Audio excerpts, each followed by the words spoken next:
Hey, this is Max, and welcome to the Ronin System podcast. Today, I got another special guest. It's Belal. He's the founder of Sesh. Belal, why don't you tell us about yourself and about Sesh? Hey, so as you just said, my name is Belal. I'm the founder of Sesh, and it's a marketplace that gets people connected to resolve their computer issues at any time and in any place. So how I would like to describe it is like a Uber, but for like computer issues. So, Okay. and that's pretty much how I came up with the idea. I was looking for some extra money on Uber, but like I wanted something to use like computer wise, because I Okay. graduated with like a MIS degree and couldn't find anything online, so built it pretty much. What's MIS? Management information systems. So basically a degree that quote unquote the gap between business and IT. But it so happened I Okay. just went down the IT route. Luckily, like it was all just based off chance. Okay. That's I've actually never heard of MIS, but that I mean, so Sesh, it's like that kind of Uber, but for like computers essentially, Right. right? So like, how exactly is it like an app? Yeah, right now it's just a web app. So like A web app. Okay. so people can go on quicksesh.io and they can, submit any issues they're having or anything like that, and someone will get back with them. They can either we have an option to we can either call you, email you, or text you, just whatever the user's preference is, and we can get in contact with them. So Okay. So is it the same as Uber, where it's kind of like I guess like they're quote unquote contractors or something? yeah, it's similar in that sense, but with us, what we do, since it's dealing with computers and people's, just information, Hmm. like people can sign up to become like a quote unquote IT professional or IT freelancer, but there's like a vetting process we go through. So we go through like a background check to make sure that no one is necessarily has a clean record in the digital space, so no like identity fraud or anything like that. Then after that, they have a test that is derived from all industry best practices. It's a test of I think 40 questions, and they have to get a 90% to go on to the third phase, and that is a mock-up like case study where they do a screen record. They basically talk it over like they're just talking to someone, and then one of our people will look it over, and if it's going well, it went well, then they'll get access to you know like bid or like talk to people about their issues. Interesting. So like I assume there's like a review system as well. So like Oh when yeah. they do these things, Hmm. um, for these people, like I guess is it because the only thing I'm really thinking about is like Hmm. kind of like the Uber system or like Yeah. even related to like maybe like DoorDash or something where it's Hmm. like that food delivery service where these people they come in they get verified and they get Yeah. all this stuff they get contracted up. Um, like do they are they staying or are they just like purely like freelancing and then eventually they just like they up and leave or like Yeah. Yeah. Yeah. So, they have so an intent to stay? I mean, yeah. So it's technically, I mean, they're not employed under me. So like anyone can just register online, and if they pass, they can. They're basically freelancer at that point. So Okay. they're able to like log on and work issues as frequently as they like. But with the rating system, like you said, so we have a rating system. It's a minimum of 3.8 that they have to keep. So if they drop under 3.8 once, then it's a like a provision that they have on their account. So like if they don't get that back up after on top of a 3.8 within a week, then their account will be disabled, and then they will have to talk to us to get it back up and running. If there's a sound reason, like if it's like continuously like two times they get like a one, for instance, of a review because it's just bad work, then they will lose rights to be an IT professional at that point. So Okay. it's more strict in that aspect of it, just because it's dealing with computers and not like I mean, food is pretty important too, but like computers, I feel like if someone has your computer, they can fuck you over way more than if someone has your food. Yeah, for sure. I mean, even with the food, you could just you could just blame the restaurant and be like, hey, I don't want this anymore, and return it. But Yeah, yeah, you right. can't really dev computer. Um, Now also on top of that, is there the option for them to be like, I guess, hired in? Like, how big is the actual company? I literally started it. Well, I've developed like right now it's in beta, so it's not a lot of people working. Oh, okay, okay, So it's me, and I have two contractors that I hired underneath me. They're working um, for like one of them is a customer support person. So anytime someone has an issue, they will email us at like info@quicksesh.io, and he will handle it. And the other person, she is more of like she helps me develop, kind of develop code a little bit, but she's more of like the front end of it. She helps me like with developing like the views of it pretty much. okay, And so it's only them two because like I started coding this about 2 years ago. okay. And yeah, and I'm self-taught in code. I went to like an online boot camp, figured that out, and just developed this. And so from that, uh, I've been, been doing everything slowly. Like I've been offered like investment money. Like right now, I'm zero investment at all. Like I've been doing everything like out of pocket, and like it's been difficult in the sense of like I work a 9 to 5, and then after that, I work on QuickSesh until like I start like generating money in the sense of like I can quit my job. But Yeah, until then, I mean, until then, like it's all right. Like I moved to Denver for this reason, just to work on this because I originally born in Kuwait, but then I moved from Kuwait to Memphis, Tennessee. So it was, but being in the South, I knew that I couldn't grow my company. Like I couldn't excel in IT, I guess the way I would want to, just because like I would go to like these different startup meetings just to like get an idea of what I should build and everything like that. And they were, um, it wasn't, it was just outdated. Like all the stuff they were talking about was way outdated. And my brother lived in Denver at the time, and I would come out to Denver to visit him and go to like these different like entrepreneur startup like meetups, and I'll learn so much on the spot. And I was like, okay, I need to move out, and that was probably a difficult time just because like I was making decent money in Memphis, Tennessee. Like it's not a Memphis isn't a like the cost of living is super low. Like my mom, she has a house in the suburbs, and it's two stories. It has an in-ground pool with a water slide and a diving board. It's 3 bedrooms, 2.5 baths, and it's like 120,000. It's not damn. that. Yeah, exactly. And so like, and I was making like 80,000 a year at the time in Memphis. So like, life was good. Like cost of living isn't that high. I was making a lot of money at the time, and and I just risked it. I just had to come out here. Like I just knew if like the money was good, don't get me wrong, but I had a fear that, like 5, 10 years down the line, if I wanted to leave Memphis and like go to like somewhere in the West Coast or East Coast and someone look at my resume, they were like, all this stuff that dudes know is like 10 years old. Like no one's used to this. So like I had to risk it pretty young. Well, not pretty young. I was like 20, 24, 25. So I mean, even figuring it out at that point, yeah. because it's I don't want to say you're lucky because obviously it's hard work and obviously Hmm. it is a big risk to move out there, but you're right. It's the West Coast because I live here in Charlotte, North Carolina. Yeah.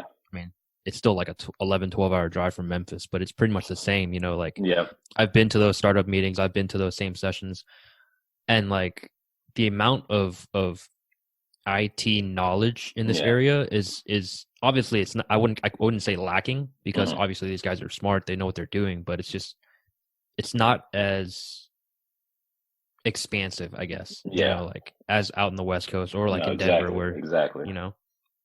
But like with the whole investment thing, was Hmm. that your decision not to do it, like not to be invested Um, in? Somewhat like so when I was working on the code, I was like, going on like just different forums to figure out, what the next steps. And like the biggest next step was like getting investment. And like I got an email once because I posted something on Reddit just to get advice about like investments and stuff like that. And someone reached out as an investment firm that wanted to invest, and that was like early doors when all I had was like this bullshit business plan not even a financial projection. Like my code was just like bare bones, not even like a working like app yet. And they reached out. They saw what I was doing with the plan and everything, and they offered me $150,000 for like 50%. And at the time, I was like, man, that's a lot of money. But It's 50%. yeah, exactly. And that's what mom. And then I talk to my mom a lot, just because my mom, she like I credit her for the way I am, just because man, she's one tough woman, man. But I talked to her about it, just because I was just like, that's a lot of money, and I know if I accept it, like I could not worry about moving to Denver. I could literally just accept it, stay here, and just work on it, and just like build it up. But she was like, look, you're not even asking for investment, and someone offered you $150,000. So it's like, just keep doing what you're doing. You're gonna get offered more. And that's what I kept doing. I just kept doing it. Like I'm not a code wizard at all. Like I didn't know how to do the things before I did it. Like I built a messaging, like in-app messaging. I built an in-app ticketing system, built that from scratch. I didn't even use like a backend API or anything like that. But before I started doing it, I didn't know how to do it until I actually did it. But so I just kept grinding and just kept getting it to where it's at today. And then a few months ago, an investment firm hit me up, wanting just to have a meeting. So I met with them, and it was a good dude. It was like a good meeting. The dude was really impressed, because he was telling me 90% of his portfolio and the people that he's seen has not made it to where I'm at without investments. And he said that's super attractive to investors, just because they know you're not going to bullshit their money away if someone gives you money just because you've been working on this with your own money all this time. I said, yeah, this is true. And but this investment firm, they're they're a Series A investment firm, so they only invest in Series A startups. And technically, I'm a seed startup, and what basically that means is the growth and the level of the startup is at now. So right now, I'm still in beta. So technically, until I'm after beta and have like have all the data to support it, then I could be a Series A startup. But that's tomato. It's just like, I just feel like investors use that just to. I mean, they use it to classify startups, which is true, but they use it. It's just very loose. It's just like those like Series A, Series B, pre-seed. It's a lot of gray area. But so anyway, going back to this, so I met with them, and the dude was really impressed about my financial projection, my business plan, what I have now, what I'm trying to do with it. And he was like, look, we only invest in Series A, but you're a pre-seed or a seed startup. But I'll bring you to our boards of directors and talk to you about your idea, just because like if the iron is hot, like, and this was in August, early August, late June, like when the pandemic was dying down a little bit, and I guess a little bit, but so he brought it up to the investment board, and they were really impressed as well. Like they were pretty blown back about where it's at now, and basically, like I said before, that I did a solo, but they couldn't invest just because the minimum investment they put is 1.5 million, and they only take like 15%. So it's not that much percentage, and it's a lot of money. And so yeah, I mean, that panned out in the sense of like me trusting my gut and getting to where I'm at worked out. But I mean, I still didn't get the money yet. So like with them, they want me to, they just want to stay in touch because they want to know the numbers after the beta test. And the numbers on beta testing, it's going all right. Like it's just hard. With me, it's I realize marketing, you need a lot of money. And like I don't have that big dump of money to put in. So I've been putting like $5, $6 a day on like Google ads. But like, and it gets me people weekly, which is good. But it's just like to get like the numbers that I would like to see from like to show them, I would have to put like, I don't know, like $20, $30 a day. And I've been finding other ways to try to promote. So I mean, it's not the end of the world, but just another long grind. Yeah, I mean, like that really is impressive, especially to me, because I'm not really trying to make this podcast into like anything that's like I'm not trying to be like a Joe Rogan or anything, right? Yeah. But just the idea of like, because marketing is a huge factor. Like a lot of people, I feel like a lot of people don't know that marketing anything is probably the most expensive part Yeah. of running a business, especially a small business or a startup, even. But I think it's the smart move not to take an investor yet, Hmm. or even like until you know you really need one, because Exactly. who knows, like after beta testing you could be like skyrocketing in terms of clientele or anything like that, and you just look at it and be like, all right, if I don't invest, then I get 100% of the profits, Yeah, exactly. and it's just like, so I guess it's kind of like up in the air, but yeah, I mean, that that's really impressive, man. Like just Thank you. just having an idea, building it from scratch, and Yeah. especially like something like this where it's a very like technical field. Like I'm studying in for IT right now, like trying to get my degree in IT. Hmm. Um, and it's hard, man. It's No, it hard work is. to It code really is. anything. Like I coded like a recipe management like app thing, Hmm. and man, it took me like months just to get something going, and it's like I couldn't, you wouldn't even want to use it, like it's so Yeah. bad. But man, kudos to you. Man, thank you. Like, Yeah, so you said you're from uh, Kuwait, right? yeah, originally, yeah, I was born there. I moved here I moved to the States when I was like 7, 8, like early 2000s. So yeah, I was like 7. With your whole family? Yeah, me, my dad, my brother. Yeah, me, my dad, and my brother. My sister was born here, but yeah, so Okay. it was 4 of us, and like my dad's American. He was in the army and served in Gulf War, and my mom's Kuwaiti, and that's how pretty much they met. Like she was already over Okay. there, being from Kuwait, and my dad's being a soldier. But like I go back overseas very frequent, like not very frequently. Like last time I've been was 2018. I try to go every other year. I was supposed to go this year, but COVID messed that up. So Yeah, for I'm sure. probably gonna go next year.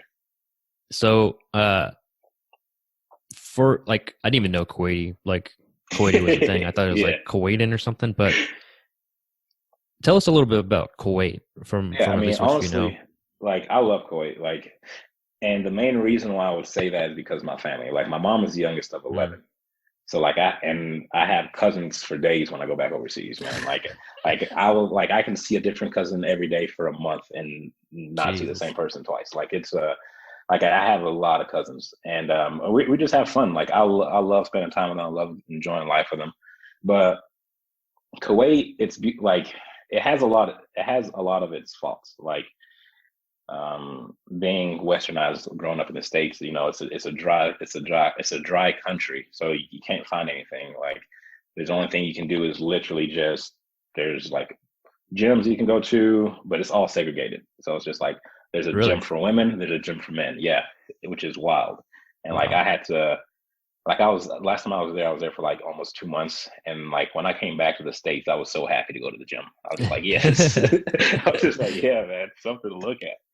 But but uh, but yeah, it's still a heavy like Islamic country in the sense of that, and like a small few other things like me and my cousin. Because me and my sister, we sometimes go get pedicures when she comes in town to visit me. And like my sister told my cousin that I do that with her, and she was like, "Let's go." But then we went to the place, and there's a spa for men and a spa for women. It's just like we Mm. couldn't even get that together, which is annoying. But like small stuff like that is makes me kind of irritated about Kuwait. But I mean, I would risk that to go see my parent. I mean, to go see my family over there. But Yeah.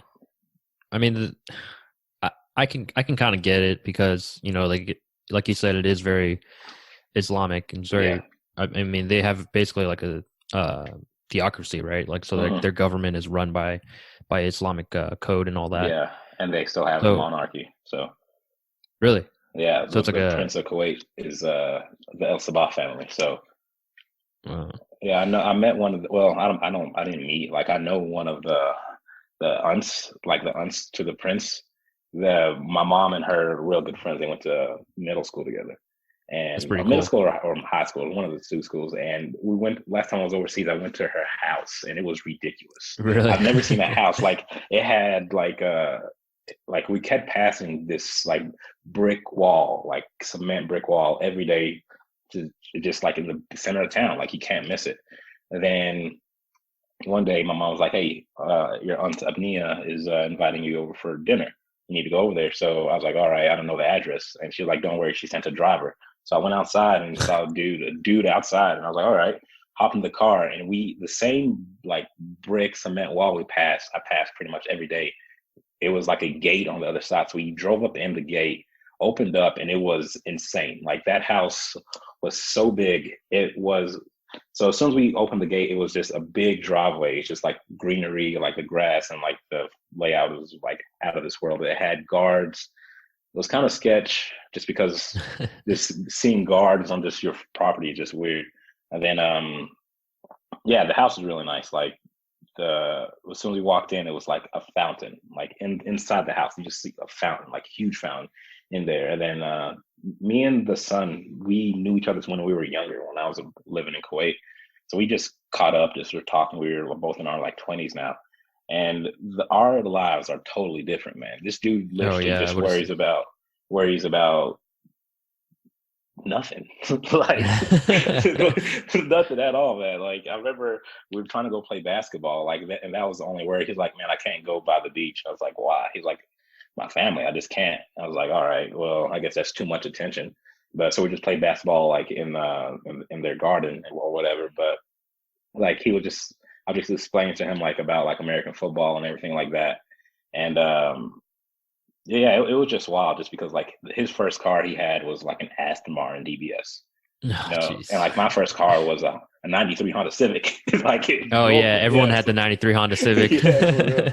So it's like Kuwait's pretty interesting just because you will see a lot of upper echelon, like rich of the rich, like Maseratis, Ferraris, Lamborghinis all the time. But then you'll see the other end of the spectrum, which is just like, you know, people barely making it by.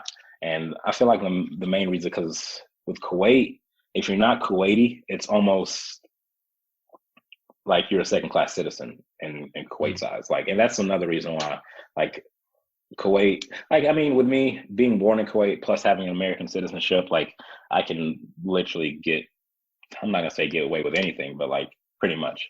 Like, I remember once we got stopped by a cop, and because my cousin was driving on the wrong side of the road to just skip traffic because he was just like, screw this. And the cop stopped us, and then we got out of the ticket because he was like, my cousin's American, man. We're just trying to go to the beach. And he saw my ID. He's like, oh, okay, you can go. Like simple like Oh, that, which is interesting. yeah, which is pretty wild. But yeah, so I mean, but Kuwait's a beautiful place. Like the beach there is gorgeous. Is it But it's a peninsula, right?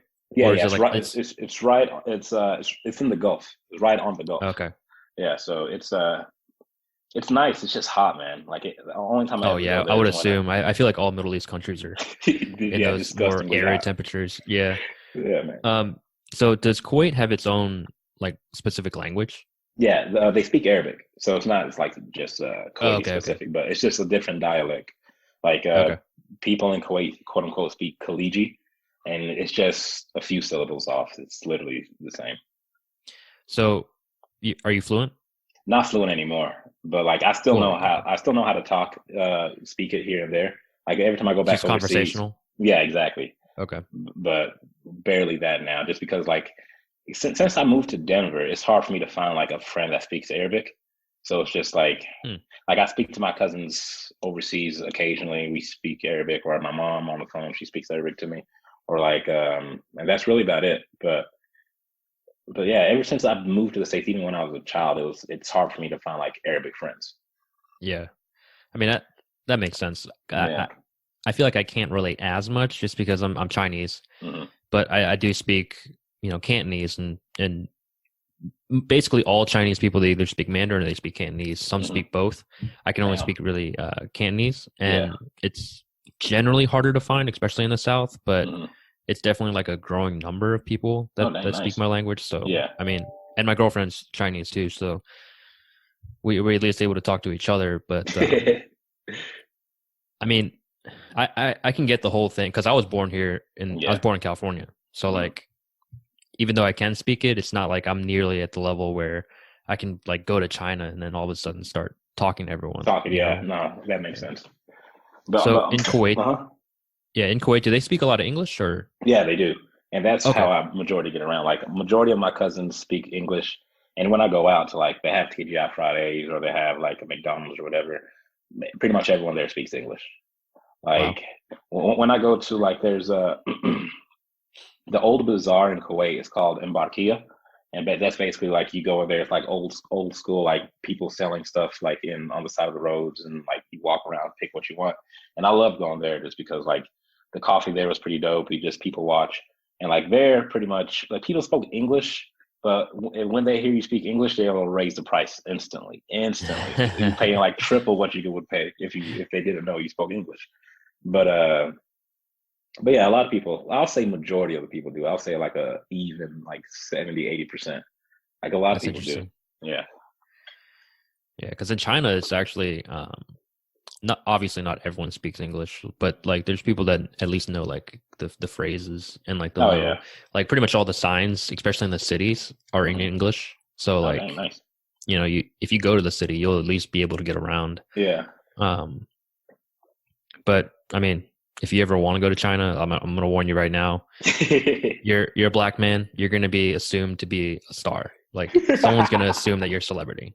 Like Hey I'm not man. trying to be racist, but like that's Yeah. just they're 100% racist. Chinese people are one of the most racist motherfuckers. Like Yeah. they'll see you and they'll assume you're like I don't know LeBron James. You know You I don't know know how what? tall you are, but they Yeah. just assume. Oh man, trust me, I'm 5'8". If someone assumes I'm LeBron James, man, they need an eye check. You know, man. I'm gonna say that just in case I need a ego boost. You know, just take a quick trip. Yeah. Well, you'll be taller than everyone else, so that's a good thing. Oh man. So you moved here when you were 7, Yeah, and I assumed you moved because Tennessee. your father. Yeah, my dad 'Cause- wanted to move, and like with me, I did not want to move at all. I remember being in the states when I was younger. When I was younger, I did not like it at all. yeah, the adjustment period, Hmm. especially completely different cultures. Um, and you were speaking on that with the whole like Islamic thing, like how Yeah. like I have to ask like how is it for you, especially because you moved to Denver how long ago? Like two, Uh, 3 years ago? no, I moved to Denver about 2 years ago now. Two Okay. years in February. Yeah. So you're pretty much just raised in Tennessee, Hmm. which I mean, I'm assuming it's just like a hotbed for racism. Yeah. Like honestly, the last straw what made me move from Tennessee to Denver was regarding my business. Like I went to one of the startups, and like one of the marketing ladies there was like, "Hey, I'm trying to develop a marketing plan. Do you want to meet like sometime soon?" She was like, "Yeah, here's my number. Send me your website." And at the time, I just had like a basic website, just like this is what Quick Sesh is about. This is what we aim to do, and like my just a picture of me and just about me, pretty much. And she texted me back like 2 nights later and was like, "Hey, your site looks good. The information on there is good, but the only thing I would change is remove your photo and put someone else." And I was like, "What do you mean?" Oh, She was just like, jeez. "What if someone doesn't want to work with like a black person?" And I was like, "They can move on to like Best Buy or something like that. Like you're not gonna work like." And I was like, "This was like 2018." I was like, "I can't believe this lady." Texted me this, looked at a text, and was like, "Yeah, this will do," and like sent it because I was just like, "Yo, Jeez. I'm out." But yeah, like that was like surprisingly enough, I didn't deal with too much racism in Memphis. Like Memphis is pretty is diverse I in the feel like it's a sense bigger of, city. yeah, exactly. It's diverse in the sense of it has a lot of black people and a lot of white people. So people like unlike Denver, so like people in Memphis, like they went to elementary school with like different races, middle school, high school, pretty much. So like I never got called like the N word in high school or even when I was younger. I've been like there was a few racism moments here and there. Like I remember the first time I've seen racism or dealt with racism. Like I was like 9 or 10. My mom had a vending machine business or whatever. So we went to like a wholesaler to get some snacks to fill them up. So she was like, "Hey, can you go get X, Y, and Z?" So I went down to go get the candy bars or whatever, and like this old white man was standing in front of the section I was trying to go to, and I was like, "Excuse me, I'm trying to get that." And then I was just like trying to talk to him to try to get what I want. and he was like literally not listening to me, like moved the box from where I could reach it as like a 10-year old to like another level. And I was just like, yeah, mom, this dude is acting weird. And then my mom, so she like just stand in line while I go do it. And then my mom came back and I was just like, yo, what's going on? And then she was like, you know what? Some people are just not gonna like you for the color of your skin, and you just gotta deal with it. And then that Mm. was the first time I ever dealt with it when I was like 10. And then, growing up in Memphis, I didn't necessarily see any racism in the sense of like people calling me the N word or anything like that, or but like after coming to Denver, then like looking back at my life, I'm just like I dealt with a lot. Like I got stopped by the cops so often, and then like I didn't know that was Jeez. I didn't realize that was a black thing until like I don't know 3 years ago. I was just like people get stopped this often all the time, right? then Yeah. uh yeah, I dealt with that a lot, getting stopped all the time. And then because the neighborhood I used to live in Memphis, it was called Bartlett. It was a suburb, and it's a lot of white people there, but it's um it's still mixed. Like it's still diversity. Like unlike Yeah. Denver, like Denver is no diversity at all, which is insane. Like I was talking to someone the other day who went to like high school like in Broomfield, which is like 20 minutes outside of Denver. And he said it was literally one black person and three Latino people in his entire high school, like all Damn. 4 years. And I was like, that is gross. I would not want to deal with that. I I would mean, not want to deal with that. again, I can't really relate. You know, Yeah. I'm Asian. Like actually, I was talking about this with my friend earlier. Like we were talking about like everything going on. Uh-huh. And because he's white, and he had asked me about like like how is it for you? And I'm like, it's really not bad at all, but Yeah. there is like underlying discrimination, of course. Like, Uh-huh. I mean, like you, I didn't really experience a lot growing up, but looking back at it, there were moments. Yeah. And living here in Charlotte's actually kind of a blessing because of how diverse it is. Like, Oh man, that's nice. there's like a massive Asian population. I don't know Uh-huh. why they picked Charlotte, but it's nice. Um, Yeah. but like I'll go like maybe 10-15 minutes out into like the boonies or something, Uh-huh. and then you got people like literally asking you like, where are you from? I'm like, oh, I'm originally from Richmond, Virginia, Yeah. because that's where I was like from before Charlotte. Uh-huh. And then they'd be like, no, where are you from? Like I was born in Oakland, California. And it's like, Yeah. yeah, but where are you from? I'm Oh man, like, that's so ugly. I'm Chinese. Like you This really is just got so to do ugly. that to me, Like for And real, so man. like there's I've had moments where people have asked me like, can I read Korean, or like, can you read that, or like anything? No way, And I'm man. like, no, I can't. And then it's kind of shitty because, man, like I can't actually read Korean, but I know Uh-huh. Korean when I see it. And so like, you know what I mean? So like Yeah, I I do. can pick up, like I can pick up on Vietnamese words. I Mhm. know some Thai. I can pick up on Japanese words just because I watch anime. But like Yeah. obviously I know Chinese. Like Uh-huh. I have a lot of Korean friends, so I understand. Mhm. Like I can hear Korean words, and so I can pick up on this kind of stuff. And so I'm like, oh, they didn't really say that. And it's like, oh, do you Mhm. speak that? I'm like, no, I speak Chinese. And it's like, isn't that the same? It's like, Oh it's really man, that's not. the worst. That's the worst. No, because I have a similar occurrence when people like I mean Persian and Arabic. Don't get me wrong. Like I get the confusion. Like they're super similar but totally different. And Yeah. like this one girl I was dating out here, she kept sending me like these screenshots from a Persian show, and I kept Oh, telling her this is jeez. Arabic. I get like the first few times like this is Arabic, like it's Persian. Like I have no idea what it means. Like this looking at it just looks gibberish. And she kept sending me screenshots from this show, thinking that one of these screenshots going to be in Arabic maybe, but it's literally the same thing. And it was just like over a 2 month time span. I just blocked it. I was like, I can't do this. I can't Yeah. do this anymore. It was just wild. I was like, I don't understand how you just being this ignorant. Like I'm telling Yeah. you, this is not the same. I mean, that's Oh the thing man. though. Ignorance is bliss, where they like they haven't actually experienced anything like it, so they can't really Yeah. like they just it's normal to them. It's normal to ask these things. Like, And I did realize that when I moved out here, just because there's not a lot of black people out here. And like I went to a party before COVID, and I think it was like New Year's party or whatever. And like this dude grew up in a town called Boulder. It's like 30 minutes away. yeah, And there's literally no, like, I have not seen a person of color like just walking around Boulder, which is Damn. pretty wild. Like Boulder's super white, but it's pretty progressive. Like with how undiverse Denver is, it's I don't I've not dealt with any racism. Like, which is good. Like everything out here has been good. But but yeah, and the first thing I asked him I knew he was from Boulder, I was just like, dude, how many black people were in your college? I mean, in your high school. The first thing I asked him, he was like, from elementary school to high school, there's only one black person in this class the entire time. Jeez. So like, this was like right, I guess the start of like it was like I think it was some police killing like that was on TV, and I guess he felt compelled to be like, you know what, man, that was wrong. And I'm just like, hey, man, this is the party. I did not come here to talk about that. So I was just like, thank you for having my back, I guess. But I did not feel like talking about this at a party. But yeah, Yeah, it's man. but yeah. So like moving out here, I realized I got to be patient with that. I can't just be like, man, just just what like I feel like I have a impatient attitude at times, especially stuff like that. And then after moving out here, I realized like I gotta take a step back and see where they're coming from before just attacking them. Yeah.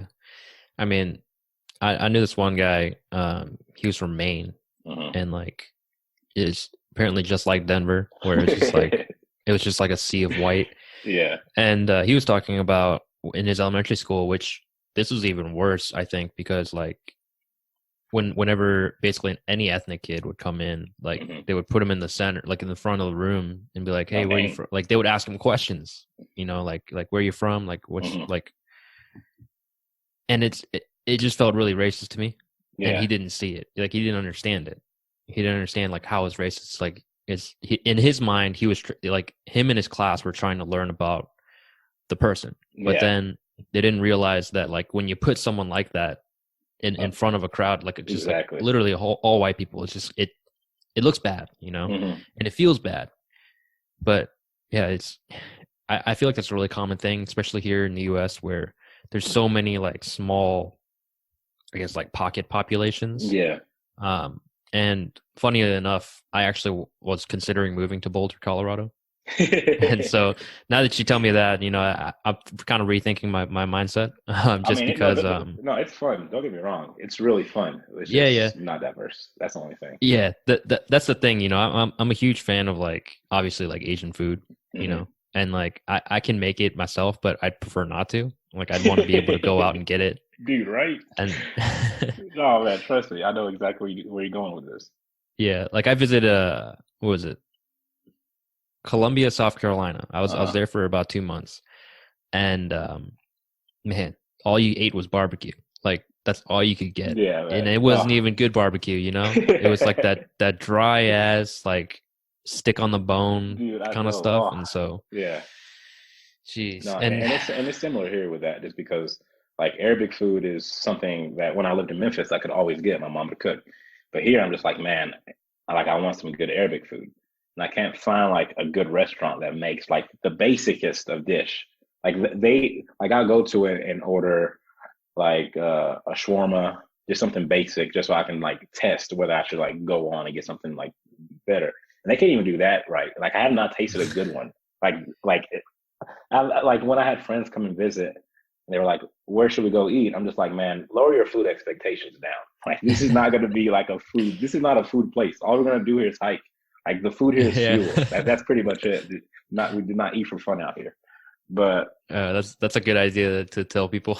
yeah, yeah. I tell them that like before they come out here. I'm just like, don't expect good food. Like expect good hikes and then place to refuel. And that's about it. It's- so with Arabic food, is I'm assuming halal is like a style of preparation.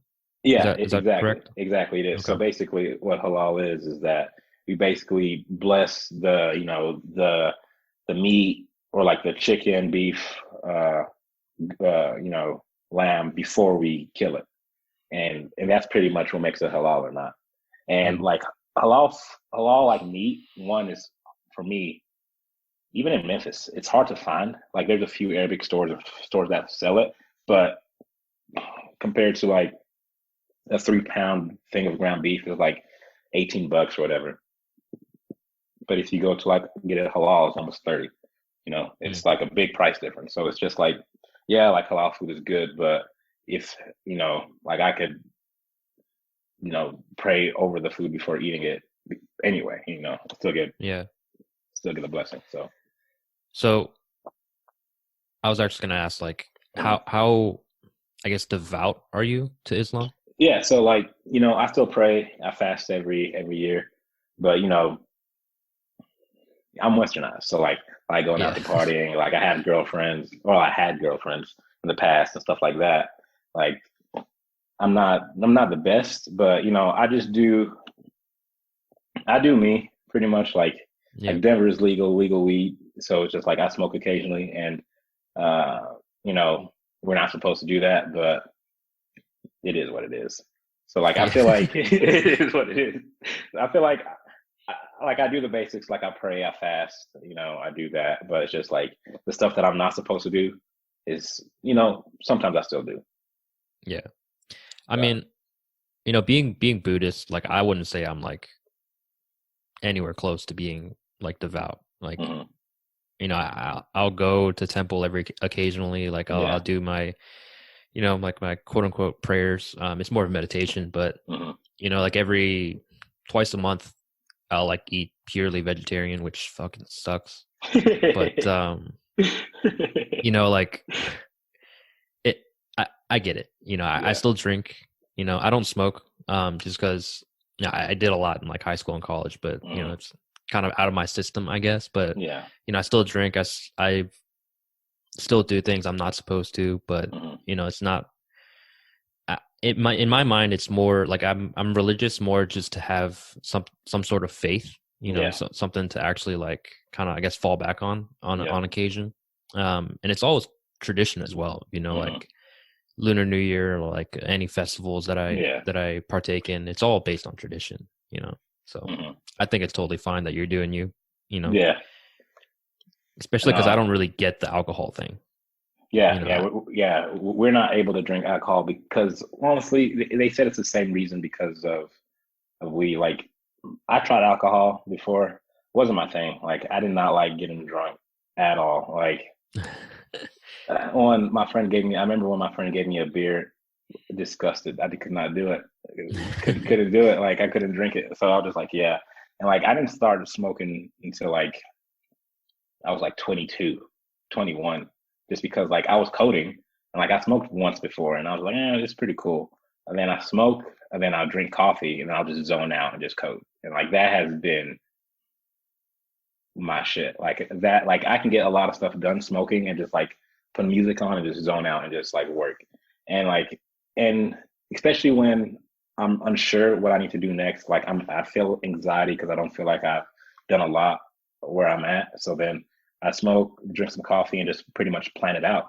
And it feels like when I'm stressed out, my mind is going 100 places at once. But when I smoke, I could like kind of list it focus. out. Exactly, just Yeah, focus out. But going back to the alcohol, but it's the same, quote unquote, the same reason is that it gets you out of your, what is it? Your like state of mind. And that is it. And that's the sin. But I mean, people interpret I that guess different like ways. yeah, I guess the reason behind it is kind of like the same as us, where it's kind of like a poison for the mind and body. Exactly, exactly. Yeah, yeah. So I mean, I get it, because a lot of these like kind of religious texts and religious like I guess like codes and like lifestyles, I can get where they're coming from. Like it's all based on I guess trying to be a better person. mhm, Like don't get shit faced every day. Like don't do this. Don't kill for no reason. yeah, Um, so it makes sense, but I guess in the modern times it doesn't make sense, because no, I mean my brother, he never really smoked either until he yeah, moved out to SF, like San Francisco. no, dang. And I don't know if he does it every day, but I would assume he does. Dude, So honestly, it's yeah. yeah, go ahead. No, I said that's where I was trying to move to SF before I landed in Denver. SF is just too much for me. Oh yeah, yeah. Like I'm gonna tell you right now, like I tell this people all the time actually, Mm, like it's a nice place to visit. It's not it's not all it's cracked up to be to live there. Like Yeah. my brother argue this with me like all the time just because he lives out there. He's been living out there for 6 years or something. I don't know, a Oh very long dang. time. Yeah. Yeah, but you know, you can get good food anywhere. You can get like good views anywhere. Yeah. And This is true. the only thing about it is obviously it's higher quality in certain regards. Like obviously Yeah. the food is higher quality. For us being Chinese, there's a lot more Chinese people, a lot more Chinese Hmm. food that's really good food. Um, but like just the cost of living and Yeah. like the crazy environment and like the massive population, I Yeah. personally couldn't vibe with that, you know? Hmm. No, and no, and I don't understand where that's coming from because like what I heard Denver is like was I mean Denver is a big city, but you know it's not as big as people make it out to be. Like I live downtown and you know I mean don't get me wrong, rent is expensive in my apartment, but it's not like you know San Francisco or like New York bad. And the city isn't it doesn't have a big city feel like a Chicago or a SF or a New York or even Dallas. I feel like their downtown is bigger in a sense than Denver. But I think the main reason why I do like it out here is because of you know the hiking and like the activities that I could do. Like like I work out pretty much every day. Though today was my off day because I mean today was busy. I didn't have any time to put it in. But like before I moved out here, I didn't do any hiking, anything outdoors because Memphis. I mean, one, it's way too humid to do anything in the summer, Yeah. and two, even if there was something to do, there's a place called Shelby Farms. Um, it's a paved walk path. There's a big lake. You can go kayaking, but that's pretty much it. So I'll do that. But after me coming out here and like dealing with a high altitude training up here, and then like trying to go hiking and everything like that, like I love it. Just because like if I'm ever bored on a Saturday or a Sunday or a Friday, I could just go drive 20, 30 minutes and go and do a hike. Like see a different view almost every weekend if I want to. So, and that's the thing that I do like, just because I mean, the only thing I'm spending money on is just gas, and I can just go. Yeah. But, I but, I get but that. yeah, Charlotte's about the same. It's not definitely not the higher elevation. It's probably mm, not as good views, but you know, here in Charlotte, we're about like at most an hour and a half oh, away that's from not like, bad. yeah, fantastic. Like the Blue Ridge is like Yeah, a little further. It's about 2 hours, but hmm, getting out there, there's so much to do in terms of like outdoor stuff. yeah, Like there's actually a surprising amount of rivers and lakes that you could canoe or kayak or whatever you oh want to dang, do, or even like trailheads.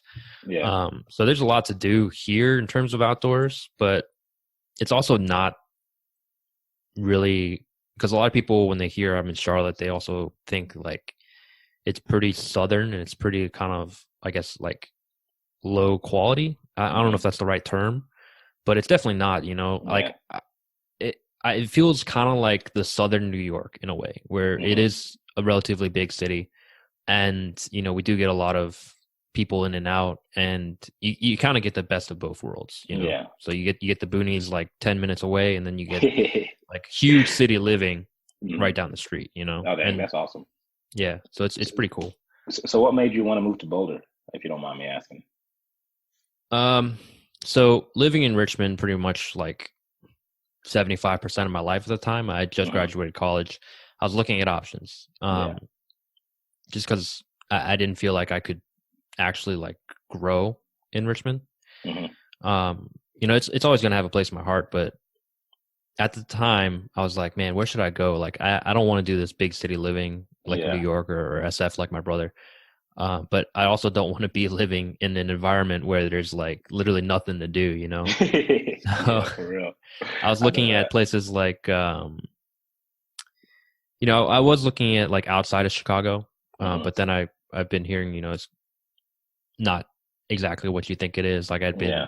thinking about moving out to like somewhere in Oregon, you know, like the Oregon State or like Washington State, where it's Yeah. like I do have a big city, but it's not, you know, it's not like I need to live in that big city. Right. Right. And then I stumbled upon Denver and like Boulder, which is like you said, like 30 minutes away. I was Uh-huh. like, oh, that'd be a pretty good option. But then my girlfriend, who I'm still with, she's like, hey, I'm moving to Charlotte for work. I'm like, that works because Charlotte's growing. Yeah, And here's the crazy yeah, that's thing: awesome. like we moved out here about 3 years ago. Mhm. Um, 3 years, yeah, 4 years ago. And at the time, you could get like a 200 square foot or 2,000 square foot house for like maybe 250,000, right? Mhm. And we didn't want to do that obviously because we didn't know how long we were going to be in Charlotte, so we just Yeah. got apartments. And then now, like we just got our house 2,000 square feet, and it was like over $300,000. So No like the way. market, yeah, the housing market just Dang, dude. skyrocketed. The population skyrocketed too because when Hmm. we got here, there wasn't a lot of people, and then within just a couple of years, like Yeah. man, there's skyscrapers going up every day. Like, Dang, man. who's moving out here? Like IBM's building an office here. Yeah. Microsoft already has an office here. Oh, Google man. is building an office here. So like everyone's trying to get in because it really does feel like the New York of the South. Oh, man. That's So nice then. it's awesome. Yeah. Yeah. Especially since, man, that's a crazy jump from Yeah. 200. Yeah, because like that's the only. Well, that's another reason. Because I I don't know how long I'm be in Denver for, but I don't think it's I don't think it's a place that I would call home. It doesn't feel like it, and the houses out here are just way too much. Like Yeah. a $500,000 house will take you like I don't know 30 to 40 minutes outside of the city in like the suburbs. Yeah. And it's just like a $300,000 to $400,000 house, and I keep reverting back to Memphis, but like a $300,000 to $400,000 house in Memphis is like a castle. Like Yeah. I can build like a huge ass castle on a lot of land, but it's just that it pays like to live, but even now like it's cool like with all the stuff, but still it does not feel like home. Just because one of the diversity, honestly, when I first moved here, I didn't think anything of it. I was like, all right, nothing. And then like as time grew and like I just started meeting a lot of people, I'm just like, these people act ugly. Like they just act like super ugly. They act like they don't know how to conversate with people. And like with me, like growing up in the South in Memphis, Tennessee, and then growing up overseas and going back to visit, I just deal with a lot of different cultures, to deal with a lot of different people. So it's just like I have a lot of interests. Like you know, I can talk to my friend Sam about like MMA and UFC who's fighting this week, or I can talk to my friend, my friend Omar about like this Arabic song that came out last week. So like my range goes differs, but like people out here, what I realize is that it's not they don't see many different people. So it's just like when they see like someone new or whatever, it's just like they don't know how to act. And like, I aim to have children one day, and I don't want my children to be that ugly. I'm just like, yeah, I Yeah. don't want that to happen. So it's just Denver is really cool. I love it, but it's not a place that I would call home. Yeah. I get that. You a fan of MMA?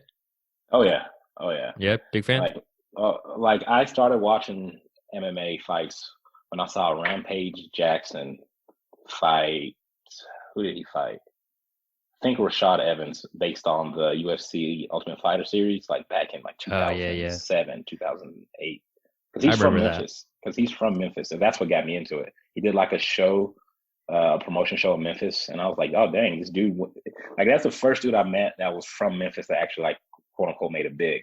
So like I Yeah. just started following him and like what he was doing, and then so that got me into it.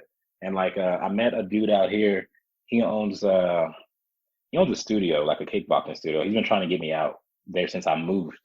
And I wanted to do it, but man, it's It's a just commitment, man. It's a it lot of is it is time. it is, and that's the thing is that like it's a commitment. And like right now, my schedule is like I wake up, I usually go to the gym in the mornings, and then I come back to my office and I work from like 7, 8 to like 4 or 5. And after Yeah. that, I cook something, and then I work on quick session until like 10, 11, and then repeat. So like that's on my weekdays. My weekends, what I try to do is like go on like a long hike on Saturday, just to forget about To things, get a good unwind. workout. Yeah, exactly. Yeah. And I get that. then the rest of the day, just like bullshit a little bit, work on something. Then Sunday, just work on code. And me thinking about like me every time he's like, yeah, come and we can like sign you up for 2 days a week. And I'm just like, yeah, I'm gonna do it. Then I sit down, think of my schedule. I'm like, I can't do this. I can do Yeah. maybe one day. I can probably do like Sunday or something, but he's closed on Sunday. So it's just like, Yeah. It's a serious commitment, man, because like um I do jujitsu. I used to oh, do dang, nice. Muay Thai kickboxing. Oh, And yeah. people ask me like, man, which one should I do? Like I Mm-hmm. want to do both. Like which one should I do now? And I'm like, see, here's the thing. I it's a little bit of bias, but I'd say jujitsu is definitely like the better option for most Yeah. people because it does have a steeper learning curve and it's got Mm-hmm. essentially like a very long, like it's like stairs because Yeah. you're gonna get really good and then you plateau for a long time and you get really good and you plateau for a long time. Oh, dang, that's But nice. then like something like boxing or kickboxing, like any striking martial art, it's really easy to know what you're doing, but it's really hard to understand why you're doing it. Like it's That one of makes a those lot of sense. skills where it's it's very quick to pick up, but very Yeah. hard to master. Yeah. Like Yeah. Dang. anyone can throw a jab. It's very easy. You're going Mm-hmm. from shoulder out back to shoulder. But Mm-hmm. then to actually have someone do that properly and do it right consistently, it's tough, man. Like Dang. it's a commitment. It's a long Yeah. commitment. So how long you been doing jiu-jitsu for? I've been doing jiu-jitsu since 2011. Oh, dang. So, yeah, I just got my black belt earlier this year. Yeah, Oh, back in man, February. congrats, man. I bet Thanks, you feel man. happy about that. Uh, the thing is, man, I feel like I've been talking about it a lot. The thing is, I was obsessed with it. I wrestled in high school before starting jiu-jitsu, and I had done like, I'd been a huge fan of like, martial arts in general. But after, like when I first started, I would be doing like 2-3 sessions a day. Like I'd Dang. be training on Sundays, I'd be training on Saturdays, I'd be Mm, training every day. I'd be training before school, after school.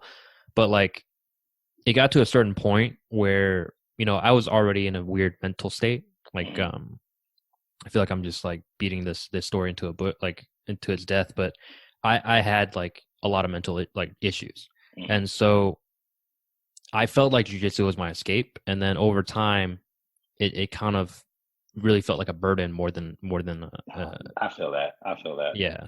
And recently, I've been able to kind of unwind it all and unpack it all and be like, all right, Mm, this is the reason I felt that way, and this jujitsu, it wasn't jujitsu's fault. Like that yeah. was probably one of the things that saved me. And so when I got my black belt, I hadn't gotten to that point yet, and it was more like it felt like another burden. Yeah. Because people had already expected a lot from me being, experienced. Like I'd been Mm, 8-9 years in, and then all of a sudden I'm at this level where I'm supposed to be a master.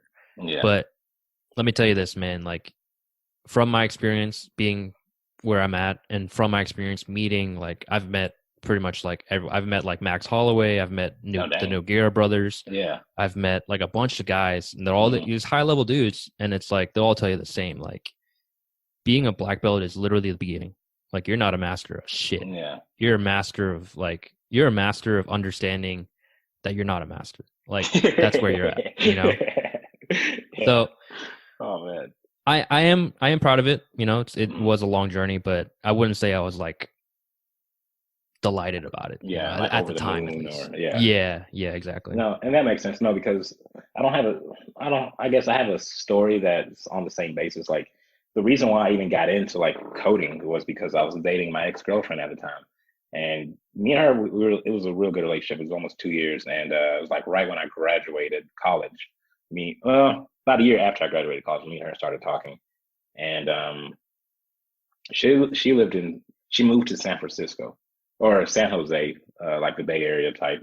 So Yeah. I would go out there and visit her, and she was doing like who believed in me because like after college, I just like went to work, went home, went to the gym, and just like fucked off the rest of my evening, like play video games, watch anime, just did like literally did nothing. And then you know, like and me and her would FaceTime while I'm on meetings or whatever, or while I'm working.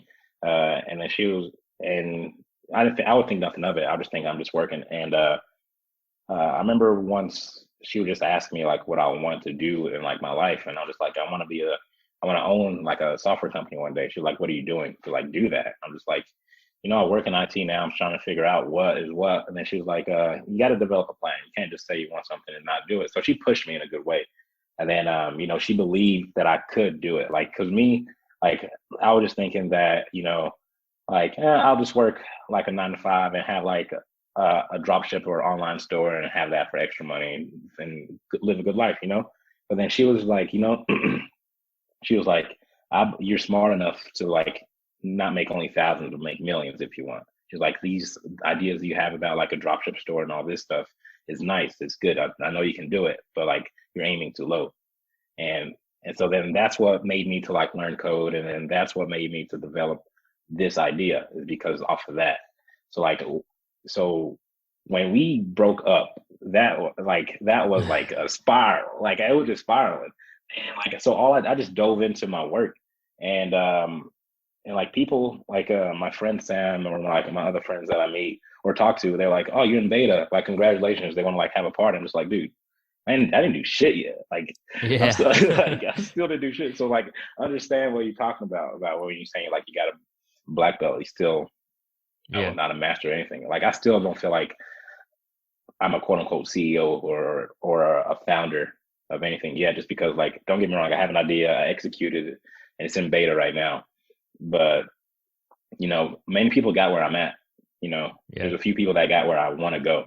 So that's where my mindset is. So Yeah. I get that. I actually have two things for you. So one of my mantras in life mhm, is you never get good, you only get better. I think that yeah, applies to everything in life, and that definitely applies here because especially when you're thinking of like improving your code or like bringing your business to like your startup to another level. It's all about mhm, that idea of like it might be good enough for some people, but it's not good enough for me. So it's gonna yeah, just keep getting better. exactly. And my wrestling coach used to always say, "Sometimes happy, never satisfied." So I think those are two things that everyone Dude, can ain't that learn the through. truth? Dude, ain't Yeah. that the truth? So you said you go to the gym a lot, though, right? Oh yeah, oh Yeah. yeah. What do Like you like doing? man, honestly, I love chest day. I love doing arms. I love doing chest. I'm just a meathead, man. Like I've played football all throughout high school, so like I've been doing like high school football workouts until like 4 years ago. And Yeah. then so now I've been low key. I still kind of do like just bench press and like different forms of bench press and like back, like bicep, tricep, legs, shoulders. But it's just I feel like I'm doing the same type of workout, the same type of splits that I've been doing for like since I was in high school. And that's why I wanted to like get into like kickboxing or something like that. Just I was like, I Yeah. need something different. But Yeah. I get that. Man, my current like I feel the same. Like I think I've had a lot of ability to actually like change up what I do because mhm, like when I first started, it was like I was just like the same thing where it's like all about that pump, all about the the show yeah. muscles basically. Like I skipped leg day for like years, but Dude, same, literally. Oh man. but it got to the point because I started subscribing to this guy Jeff Cavalier on Athlete X Mhm. on YouTube, and man, his shit like it changed me because For like I real? was watching his stuff. Like this dude is like in his 50s now, and he is ripped, he is jacked, and like it's not without Dang. um knowledge because Yeah. he's actually like a physical therapist. Hmm. Like he used to be like the trainer for like the head trainer for the Cubs or something, some baseball Yeah. team. Like he knows what he's talking about. And I Hmm. was like, damn, I want to get to that level. And then he's talking about like consistency. He's talking about like you need to structure your routines. And like now I'm doing like leg days twice a week, Hmm. but I still do upper body like 3 times a week. But like, Yeah. man, like I'm starting to get back into it. The whole COVID situation has been a huge hit though. Dude, it really did. And that was like right before COVID, like early March, late February. It was like like when I moved to Denver, I was getting in the best shape of my life just because like with this high altitude, just working out in general, like I was getting pretty shredded. Like and like I'd go back down south or go back to the beach and like just had a whole bunch of energies. Just like I would lift and like at the time, like I was like lifting, I don't know, like maybe 225. I could do that like 10, 15 times. When I went back down like to like low altitude, I could do like 225 like 30 times, like easy, and Jeez. not like break a sweat. And like I was getting in really good form, real good shape. And COVID hit, and they closed down the gyms. And I was like, I'm just gonna get fat. That happened. So getting back into shape, man, has been a pain in the ass, man. It's been so bad. But I've been Yeah. getting back into it. It's like I've been working out every day. It's just my diet with me has been a pain. Like it's hard for me to keep a steady diet, especially if I don't meal prep. If I don't meal prep, then oh yeah, then I'm just gonna Oh, be eating dude, like a hundred garbage. percent, 100%. Like, Hmm. I wouldn't consider myself like a fatty, but I'm definitely a Yeah. foodie, and I think everyone's a foodie. Yeah, for Like real. I'll be sitting like in my office, I'll be like doing some work, and I'm like, man, what should I eat for dinner? And like girlfriend will come in the room, and it's like, man, you want fried chicken? I'm like, fuck yeah, I want fried chicken. Yeah, yeah. And like it'll be like the weekend, we're like shopping, like, hey, you want to go to like Harris Theater? It's like our grocery store. She's like, no, let's go to Costco and get a pizza. Hey, Fuck that yeah, I'll does get a sound good. pizza. Hell yeah, Costco pizza. man. It's Oh cheap as man, hell too. it really is. It really is. Oh man, yeah. That would get me hella fat, man. I couldn't do Yeah. that. Like, and It that's why, was like, huh? I was gonna say it was getting rough to the point where like my belly started like overlapping my legs, and I was just like, oh shit, all right. So I started like buying up equipment and stuff, like setting Yeah. up a home gym. Oh man, that's nice then. At least you got it set up. It's getting there. It's getting there. Yeah. Yeah. So how are things right now in North Carolina with COVID? Man, not not good, at least in my opinion. Yeah. Like the thing is, we have like the mask thing, like it's more of a suggestion than anything. Yeah. Like nothing is enforced. Like I think we went to like phase 3 where it's basically everything was back to normal Hmm. when we were like spiking in cases. Oh And like damn. yeah, it was rough. And like what sucks even worse is like I do a customer support role. And so I can work from home, but Yeah. my company encourages working in office for some fucking reason. No way, man. That would Yeah. irritate the hell out of me. And so like I actually we had a scare. Yeah. So my cousins came to visit, and one of them tested positive Hmm. when they left. And so my girlfriend got all worried, and I was like, hey, I don't think it's going to be that big of an issue. Like mathematically, it doesn't make sense for us to test positive as well. We both Hmm. tested negative, but it's been a blessing because I haven't had to go in the office for like the past month just because Yeah. I'm like, hey, I tested. And it's like, do you test positive? I'm like, no, but I'm going to stay home. And they're like, Hell yeah. it confused them, but it made sense in a way. So like Yeah. they've allowed me to work from home, and Dude, that's badass. yeah, I'm kind of Oh dreading man. it though because I got to go back Thursday. Oh So dang. So like here in Denver, we went from phase three that we were at to back to phase two because it spiked back up out here. yeah, And like our office where I work at, they do 5 days voluntarily. Like but now since it's back to phase two, I think they're doing like 25% in office volunteer. Like I haven't been in the office. I've been in the office once since March, and that was like in August. And I was just like, yeah, I'm just gonna roll out of bed and work. I really don't feel like doing it. I really don't feel like yeah, commuting to work for no reason. I'm just like, yeah, miss me with that. Oh yeah. man. I mean, the thing is, God, everyone's so wrapped up in like I guess the conspiracy of it, and Dude, right. it's tough, man, because like you look at countries like Australia or New Zealand or even like Japan, where like Hmm. literally it's like a month of isolation. That's all you really need.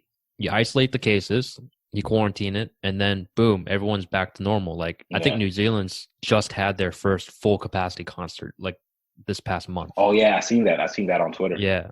And That's it's just wild. like, dude, we could be there, but like Yeah. you're just being a selfish dick. It's just not. Yo, and that is the truth. Like with me, like I don't necessarily go out because I mean, just don't feel like it. Like one, expect it's a pandemic and like going out. And I know the people, and I know like I live downtown, so like walking out, walk 2 blocks, I'm where all the like the breweries, restaurant, bars are at. So it's not that far.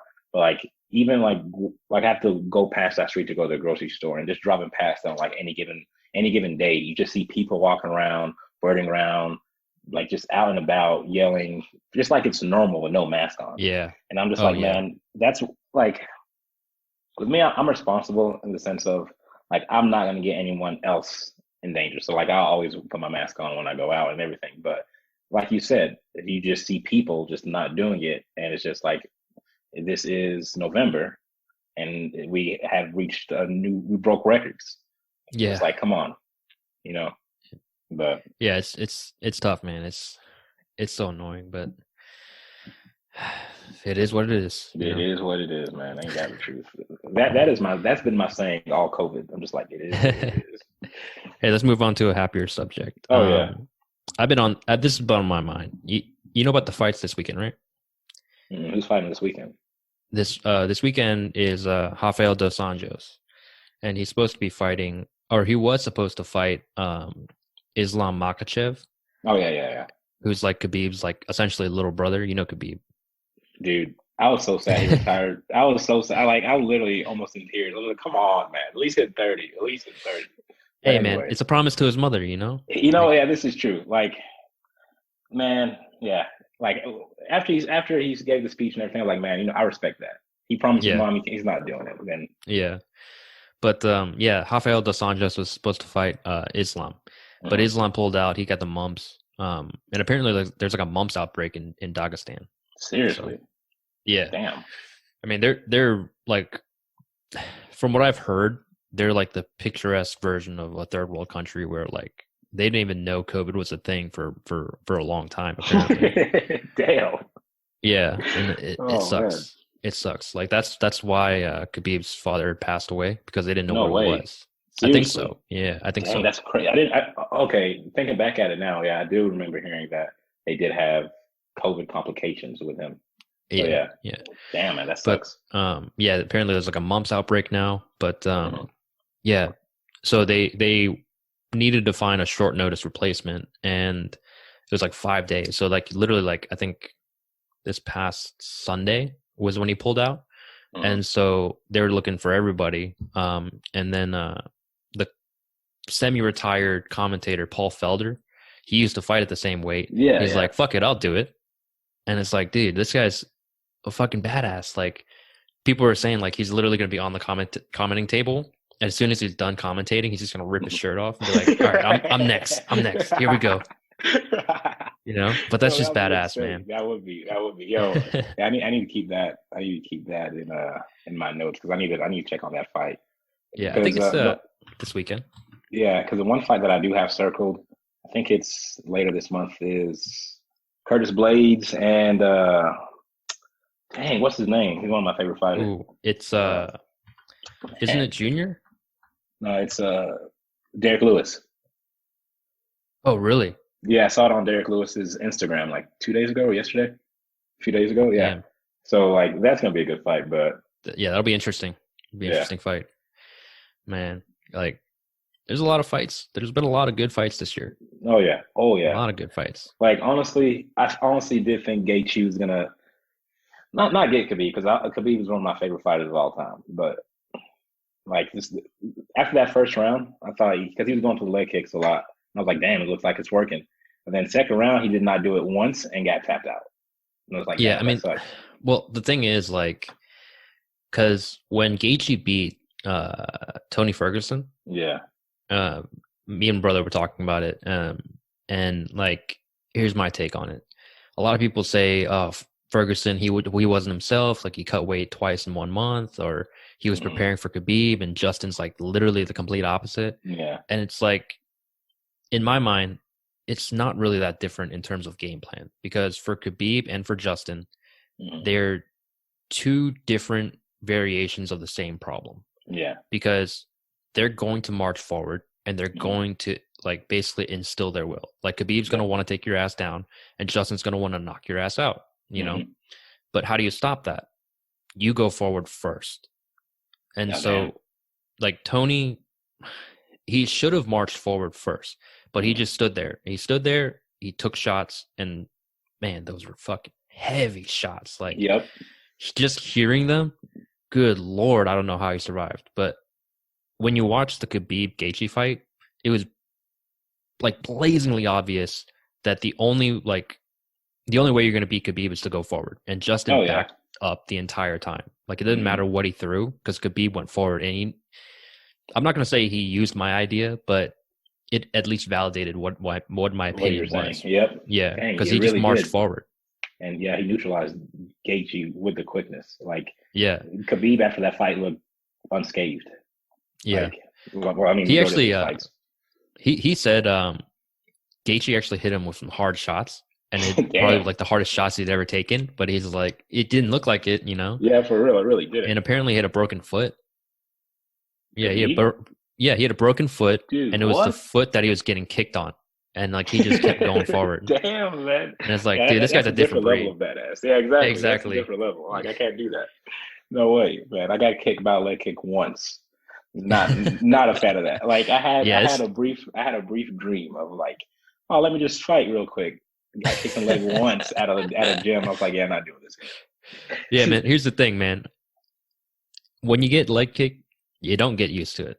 You never get used to it. It hurts no matter how good you are and how long you've been doing it. It still hurts. Like, I don't know how he marched forward like that. That was crazy. But and then you watch his fight with Edson Barboza. Oh yeah. He got lit up on the leg, and he just did this. Is that all you're gonna do? Like, he's just throwing his hands up, like, all right, keep doing it, for real. dude. He's just a different breed, man. He like, really I don't think is. anyone's gonna beat him. Like, no one's gonna beat him. So even if he does come back, I don't know if you've seen that discussion, but John Jones, after he says after Khabib said he was the greatest of all time, started like that little tiff on Twitter about him saying that. I saw that. In your opinion, do you have a greatest of all time? See, it's a tough question to answer. Everyone's got their own opinion, of course, but like, I think the best opinion is what GSP and what Anderson said. Anderson Silva and GSP both said something very similar. When they get asked like who's the greatest of all time, and they say it's a fleeting moment. Like GSP actually had this long list of people that were considered greatest of all time. Like, he said when Demetrius Johnson, when he did that flying armbar thing, he was the greatest of all time. Yeah, and he said when Anderson Silva knocked out Vitor Belfort, he was the greatest of all time. When Khabib beat Gaethje, he was the greatest of all time. Like when John Jones beat DC, he was the greatest of all time. So like, you can't really. Everyone has their moment, is what he said, and Anderson basically said the same thing. So I have a similar opinion, but I also believe that there are greatest, like all-time greats, of course, per weight class, or like at least per weight range. Like, you can't deny Demetrius Johnson is one of the greatest of all time. He really is, just because of what he did. Or John Jones, GSP, Anderson Silva, like Daniel Cormier, Fedor Emelianenko, who's outside the UFC. Like, these guys have so many accomplishments, but like, in my mind, greatest of all time, it's like pound for pound, who would be the best? And I think there's really 3 names that you could look at. If everyone was the same weight, like proportionally, I think Demetrius Johnson, GSP, and John Jones. But I think John Jones at his prime peak beats all 3, purely based on the fact that he's an animal, dude. This dude's like, I remember. Yeah, if this was back in like the medieval times, he'd be a barbarian. Like 100%, he'd be a barbarian. That, like, he used to be my favorite fighter. Like, when he was coming up, because I remember him like fighting Rashad Evans, whooping him, just like fighting everyone. And he was like 20, 21, 22, and just like destroying everyone. I was like, this is insane. Like, how are you just like barely an adult, just destroying these grown men? And like, not even a close fight. Like, the only close fight I've seen of John Jones was Gustafsson, the first one. Yeah, that was literally the only one. I think the second DC fight, I was worried a little bit, but then he finished that. But that dude was I mean, I agree with you. The thing about John Jones, he was super young, and he was super young in his career. I think he'd been a pro for like 2-3 years when he won the championship. That's wild. Yeah, and to his credit, like the Gustafsson fight, like, when are you ever going to find someone that's the same like dimensions as John Jones? Exactly. So it's like, obviously he hasn't really faced anyone like that, and then the rematch, he fucking obliterated him. So it's really like, I mean, this dude's an animal. But lately, Lately, I don't know what's wrong with him. No, exactly. Because I was just like, when is he going to fight? But it doesn't. Yeah, It and doesn't even seem like fight wise, yeah, he just doesn't look that good anymore. like against what's that dude? I forgot his name, but he had a hammer on his chest. Thiago Uh, Santos. yeah, he looked bad against him. Like, well, I guess he doesn't look bad. I guess Thiago looked really good, but I thought he was going to lose. I really Yeah, thought he was going to lose that fight, but I mean, I'm 100% sure he lost the Dominic Reyes fight back in February. I didn't even see that fight. That was one of the fights I didn't even watch. Oh man, there was no way he won that. Like, Seriously. yeah, I guess you could, because people were arguing like, oh, he didn't get hit, or he was like pushing the pace. He Hmm. really wasn't. He got like one takedown out of like 8 attempts.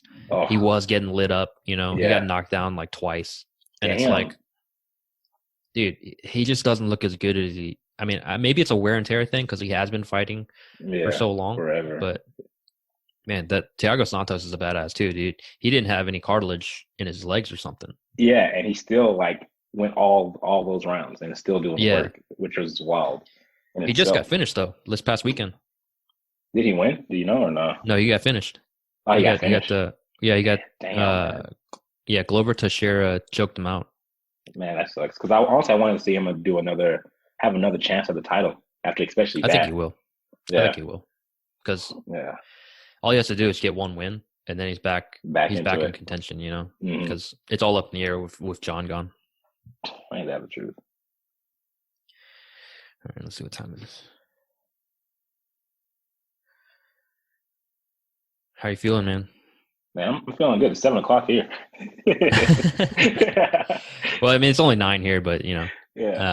just in case you need to continue your work. Oh no, So man. It's like so with me, like what I've been doing is it's a mixture of beta, but moving on to the next phase. So my sister, my little sister, she goes to private school, and her private school they have their own like little IT department. But a lot of mm, her other friends that go to different private schools, like when they have an issue with their computer, their teacher would fix it like during class or after class or something like that. So what I've been doing is I've been getting in contacts with like different private schools, different school districts, and just trying to work out some sort of deal if they are doing 100% remote home learning. So like all your common computer issues, we could resolve this, and like we could bill the school at the end of the month, just invoice them. And so I've been meeting with like different like I've been meeting with like different vendors just to like with me, I can develop. I'm still pretty confident in the fact of like I can develop anything I put my mind to. It'll just take me forever to do. Like I can't build something really quick. It's I just have to figure it out.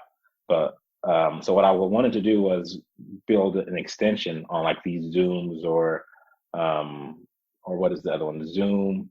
I know Zoom is one, and like Citrix WebEx. So like if someone is having an issue, they can just click on like our icon, and one of our professionals will be there to like work out the issue with them. So I've been scoping out schools, just figuring out ones to approach, and I sent a few emails out earlier this week, and like over the weekend to a few. But I mean, that is my plan now. If I feel like if I get into like a school market, um, and that takes off, like you said, I wouldn't need any investment just because that would be yeah, pretty much it. So like that's all I've been working on. But like coding wise, for this past like 2 weeks, I've been slowing down in that aspect just because like the beta is up, like it's up and running. I feel like I can't overshoot, just keep building and building and building without users give me a lot of feedback. Because right now I'm building off of what I envision the software to look like, yeah, but that is can easily change by an influx of like 200 people at once and be like, oh, this is crap, oh, they don't like the way this looks, or stuff like that. So I feel like me building more code for the software right now is way too premature, just because it's going to be rebuilt anyway. So yeah. like I get that. I've been going a little bit slower on that end, but focusing more on the business end, which is stressful in its own right. Oh yeah, I can imagine. But like the thing is, like I think that's the key. Like Mm. a wholesale quote unquote, like to try and get like a deal with some I guess like mass collective of opportunities. Like Yeah. going to schools is actually a brilliant idea. I was thinking more in terms of like going to a business, but a school is always going to have a constant flow, especially Hmm. in the current times, Yep. constant flow of computer issues. So I think No, that's actually a brilliant idea. yeah, and don't get me wrong, like businesses, like small businesses is something on my list as well, just because like on my business plan, I put them in there, but I didn't think of schooling at all just because I couldn't predict COVID. Like that Yeah. came about and that caused that. But and so when I saw that and I was just talking to my sister about her school and she was telling me it's all online until like the second semester. And then I was like, this is something I can get into. And I feel like I guess that's the one thing. Like when I go back and tell you how like my mom was like a badass because like she was like she raised me, my brother, and my sister. My sister is 10 years younger than me, and she's 20. No, I'm 26, so she's 17. Yeah, she just turned 17. But like she raised all of us in a country she has no relations with, like doesn't know the customs or anything, like solo, and like all of us, doing pretty well. Like me, I'm out here. My brother, he's finishing up college. I think this is his last semester. My sister, this is her last year in high school, and like we're all like, doing well. We never had to worry about food. We lived in a decent, uh, like a pretty good house, pretty good neighborhood when we were growing up. And like she was busting ass. Like she was working two jobs at like one point just to provide for us. Like me Yeah. seeing that and like showing her like never stopping. Like she didn't I've never seen her like throw her hands up and just be like, this is just how it's gonna be. She always like strived. So like me seeing that my entire life and just seeing her like deal with that at like a young age, I was like, you know what? I can't be like a punk bitch. Like it can't be Yeah. because my mom's like out here just grinding and hustling. Like I can't do that. So like, and that's what I feel like that's what quote unquote made me get this far. Just because like there's plenty of road bumps that I hit along this way here. Like, oh, I don't know how to do this, or man, I don't feel like I'm equipped yet to do this. But it's just like people, I feel like with people that underestimate what a quote unquote CEO is or what a quote unquote founder is or what it's just a person with an idea that just not gonna give up, pretty much what I Yeah. think of it anyway. So it's just like I was talking to someone recently and I was just telling them I work in IT. I'll never be the smartest IT person in the world. Like I like even, like you can be confident, but like in the field of IT, like it's impossible. Like there's a person like Elon Musk. There's I Yeah. can't compete with that. So it's just like with me, like especially being in the IT field where I work at, like majority of the people I work with, if not all, are is smarter than me. So like what I feel like I go to work, if I get stuck on some code or anything, I have literally a person that will teach me. I can just go, hey, how can I do this? And they can come over to my desk and like help me out. So it's just like I feel pretty confident in not being the smartest because I don't think I'll ever be the smartest in this field.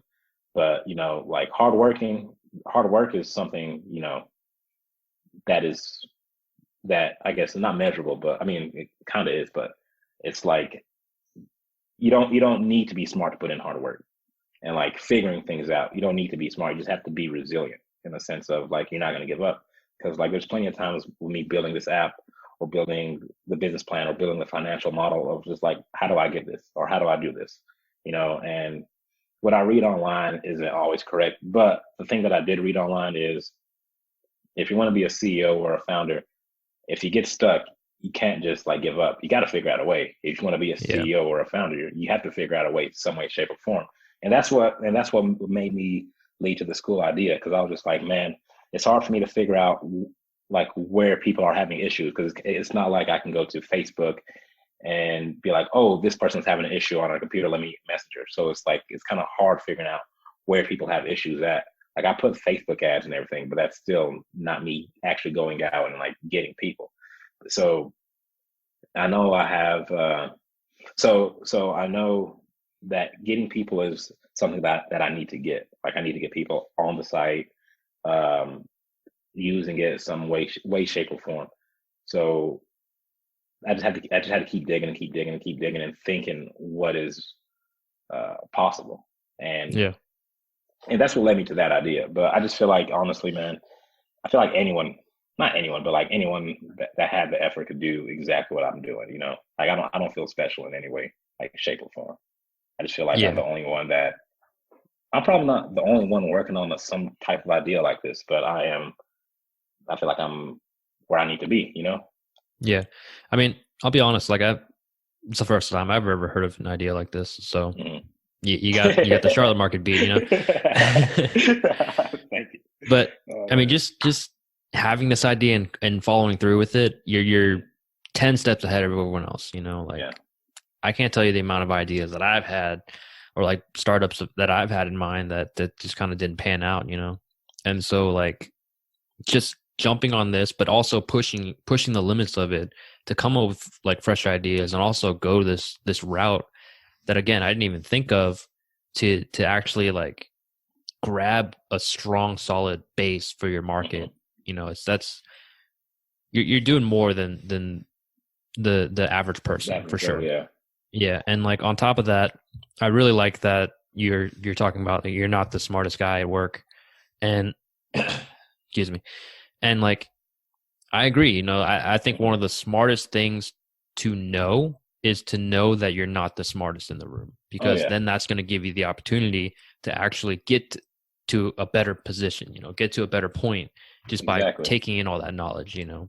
Exactly. So, I mean, And like reiterating that, like I met this dude. I forgot the story. I forgot. I was in the middle of telling the story, and I totally started on another tangent. But I met this dude, and I was telling him like, yeah, I work in IT, and I'm like, my first job in IT, I was a desktop tech. So I was like, fixing computers at a hospital, and like I didn't know anything about that. Like they would give me easy stuff to do, like go switch out this dude's man or mouse, or go switch out this dude's keyboard. Like they were giving me easy stuff because I didn't know anything. Like, and this was like out of college, and so I knew that I'm pretty humble in the fact of like I knew from then I wasn't the smartest in the room, nor did I want to be the smartest in the room, and so I was never embarrassed to ask. So like literally, I would ask thousands of questions a day until like I move on to something else, or I move on to someone else, and like ask them what they learned, and just get knowledge like that. And going back to your point, uh, there's a lot of people that don't think like that. Like they get discouraged when they don't know something. I'm just like, okay, get discouraged not knowing it, but go learn it. Or like, even if you're not the smartest in the room, don't be jealous about this dude that you see that is, in the same field as you, but so far along. Be like, all right, you see that? Congratulations. But you got to keep moving forward with what you want. You can't, I don't know. It's just I just know a lot of people that think like that, and it's just the opposite mindset of me. And it's just like I yeah. don't understand why you do that. I mean, I can relate. I think it's more along the lines of people wanting quick fixes, you Yeah. know, like especially like in something as complex as like jujitsu, Hmm. where you have these people that come in, they'd be like, "Hey, I want to get to your level, but I want to do it in like this so quick. You know, I want to do it in Yeah. like 3-4 years, or like I want to get my blue belt in a year. I want to be like a black belt in 5 years." It's like unless you're dedicating your whole life to it, Hmm. or you're just a freak of nature, Hmm. it's not going to happen. You know, this is a slow grow, and it's the very same thing for like really anything in life where Yeah. it's going to take you time, and you need to understand that, and you also need to understand that you're not going to be good at it at the beginning, but you're going to Hmm. get better, you know. And Yeah. it's like the only reason you're going to get better is because you have to actually work at it. You know, you can't just be like, I want to get better, and then all of a sudden you're better. It's like, Yep. I want to get better every single day. You constantly push that message, like, I want to get better, I want to Hmm. get better, I want to get better, you know. So I get it, and I also get the frustration because I can't tell you how many, especially because I used to be a personal trainer as well. Oh, nice. um Man, so many people want quick fixes. Like, they'll be like, Ain't I that the want to truth? be lean, you know, Hmm. I want to lose weight, like I want to get stronger. And it's like, how quickly can I do it? Like, you know, how long you got? You know, it's like, For real, how long are man. you gonna live? Is Yeah. Exactly. No. And I feel like the big thing with me, because I used to be really big. I used to be like super overweight. I used to be like 280. No, 275. and I'm a 5'8", so like that frame was not looking nice at all. And so like right now, I'm like 195. Like Oh, that's a good weight. I'm kind of trimmed up. Like before COVID ended, I mean before COVID started and closed the gyms, I was like 183, and like that was probably like the way that I wanted to keep, like 183, 185, and just started like building muscle again. That's what my goal was, like just lift and like build more muscle. But so like getting down from 275, 280 to like a reasonable weight of like around uh like 200s, 190 took a lot of time and consistency. And that was the thing. When people hear consistency is key, they just shrug it off because they hear it so much. But that is Yeah. literally the key of life. Like the more you do Uh-huh. things, the better you get. Like I was garbage in coding. Like I remembered when I was starting learning how to code Ruby on Rails. Like I didn't like I was looking at the videos of me trying to learn online. I'm like, oh yeah, I can never be as good as this dude. And I was like, and like I had friends at the time. I still talk to today. Like they live in Dallas, but we hop on PlayStation every now and then and talk. And and I was telling them where I'm at with my company. They're like, "Oh man, we remember when you just started learning how to code. You were trash." I'm like, "Yeah, I know." Like we took coding class together in college, and like they carried me through that class because I was trash in coding. Like I was gonna flunk out that class if we didn't do a group project, and they just carried me. Like I was garbage in coding, but consistency is key, man. Like Yeah. just had to keep working on it 100%. every day. And the thing is, like, people always get confused with consistency and constants. Like Yeah. when they hear you got to be consistent, they hear, oh, it's got to be constant, right? It's like, no, it really doesn't. Like, as long as you're Hmm. consistent with how you do it, like the Yep. process, you only need to spend like if, for example, the coding thing, you only need to spend like an hour or two a day to figure it out. If you can't figure out Hmm. this small segment, you figure out the next day. You keep Exactly. pushing this consistent pace, not like, oh, if I can't figure it out by the end of the night, then I'm done with it. Yeah. It's like Exactly. that's not how it works. Yeah, And like so set I times, can like vibe 30 with that. minutes an hour, exactly like you're saying. Exactly. Yeah, yeah. 100, 190 pounds isn't bad, by the way. I'm about 5'8", 5'7". I weigh Hmm. about 180, so I wouldn't consider myself massive either. So you Yeah. know, it's a good weight. It's a good weight. Oh man, like man, no, because like for some reason with me, it was like as soon as I stopped working out, I just started gaining weight like that. Like nobody's business. I can stop working out for like 2 weeks and gain like 20 pounds on fat. Like it's Jeez. just it's ridiculous. I remember I went overseas for like a month and I worked out every day. Well, not every day, like maybe 4 times, 5 times a week. And went back to Kuwait, and I still came back overweight. Like I gained like 20, 25 pounds because I was just eating like rice and like shit every day of the week. Just a Yeah. whole bunch of just like Arabic food, just a whole bunch of carbs. And man, that I put a lot of weight when I just start eating carbs. I Oh man, I get realized it, that. man. Chinese food is a lot of carbs too. All the rice and the noodles and all that Mm, stuff. But I mean, I guess your body type is more of like um what is it, endomorphic, where yeah, you gain fat a little bit faster. So I mean, it is how it is. It's just it is what it biology. is, man. For real. One question though, Yeah. I guess it's you're in the Middle East, so it's more of a split. But Hmm. I was gonna ask, like, would you consider yourself Asian? I mean, someone asked me that once, like the way my family is set up is so my dad's American, so that's 50% right there. Then my mom's mom is Kuwaiti, which is 100%. But my mom's dad is Senegalese, which is that's 25%. Yeah. And you know, technically I don't consider myself Asian. Sometimes I don't even consider myself Middle Eastern, to be honest, just because like the Middle Eastern community, like in Memphis, well, in a lot of places, I'm not gonna say only in Memphis, pretty much around the world, but it's pretty toxic, man. Like the reason why me and my ex we broke up was because like the relationship was great. Like we argued a few times. Like maybe our span of the almost 2 year relationship, we probably argued like twice. I've only like we both yelled at each other probably like once each. It was like super good relationship. It was like I was moving out to San Francisco and everything. Um, but the reason why it didn't work out, like she was Muslim, I was Muslim, she was Palestinian, I was Kuwaiti. And the reason why it didn't work out because her parents were like we'll disown you if you marry a black guy. And Damn. so like the racism in the Arab Middle Eastern world, I get that way more than I get in like the white versus black world. Like I can count probably on both hands how many times I experienced racism in my life regarding this white and black. But like Yeah. I lose count how many times I dealt with racism like within my own religion. Like it's ridiculous.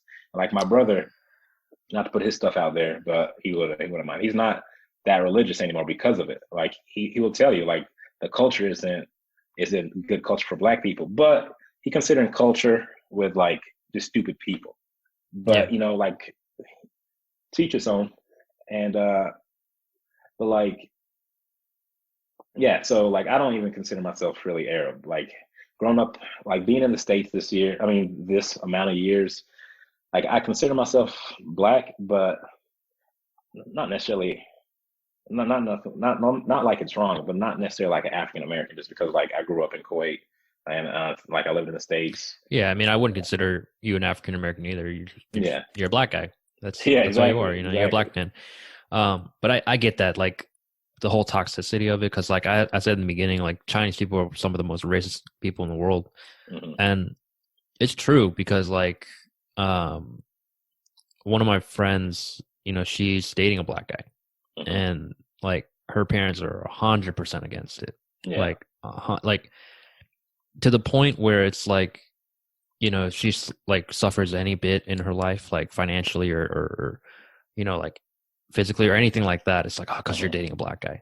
And it's like, it's really Damn, not like that's wild. that's, yeah. And it's, and it's this idea, like an old school idea. I guess it's very Hmm. similar to like the Islamic community where it's like, or not even the Islamic community, but like, what your ex-girlfriend, Yeah, yeah, experienced as well for you guys is like just old school ideas where it's like they're different, and what we see in the news is real, and it's like yeah. it's really not. Like, man, I can't tell you how many times like I've had this conversation with my parents about like I've had a lot of black friends growing up Hmm. just because we lived in a I wouldn't say rough, but like definitely a lower income neighborhood, so like there was a Hmm. lot of ethnic people there.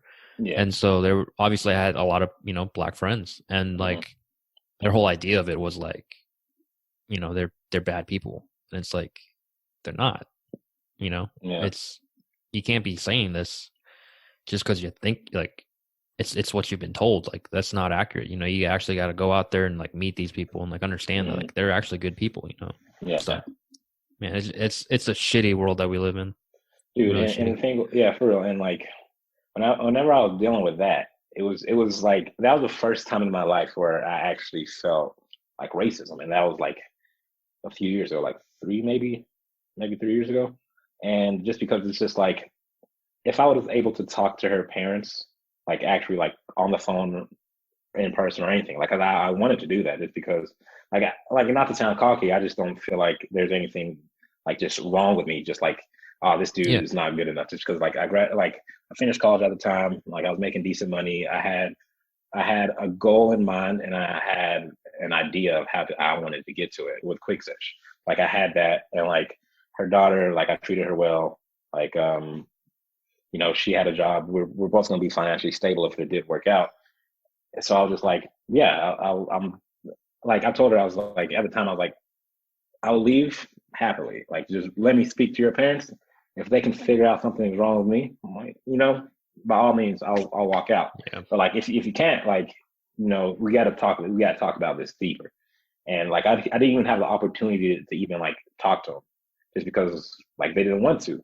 And that probably was the hardest to realize, just because it's just like no matter what I did, it was never going to be enough because of my skin. And like no matter if I did take care of my mom, like I did do take care of my family, like it's no, still nothing, still not Yeah. good enough. So so yeah, it's It's is what tough. it is. It's rough, man. Yeah, for real, man. I personally, I've never experienced anything like that. Yeah. I mean, the closest thing I came was that experience with my friend, but also when I was growing up, my parents would always talk about, like I gotta find myself a good Chinese girl, Hmm. And like there's this idea in like Chinese culture and also like branches of Chinese where it's like, Yeah. you know, Malaysian or like Singaporean, but it's like this idea of our own people. Like that's an actual quote, or like Hmm. not even a quote. It's like, I guess, motto. Yeah. I don't know. That's a bad thing to say, but our own people, you know, like you got to keep it within the realm of your own people. Hmm. And it's like it's this broken idea where it's like, yeah, sure, I could meet a Chinese girl, and sure, you know, she'd be okay, but then like I'm not happy with it, you know, and Yeah. like maybe she's toxic, maybe she's in a, you know, coming from a bad place or whatever, or with like bad intentions, and it's just like, or maybe I'm just a bad person for her or anything, Hmm. whatever the case may be. But then like all they see is like, oh, she's Chinese. Yeah. That's all that matters, and No, and I it's feel just dumb, that. man.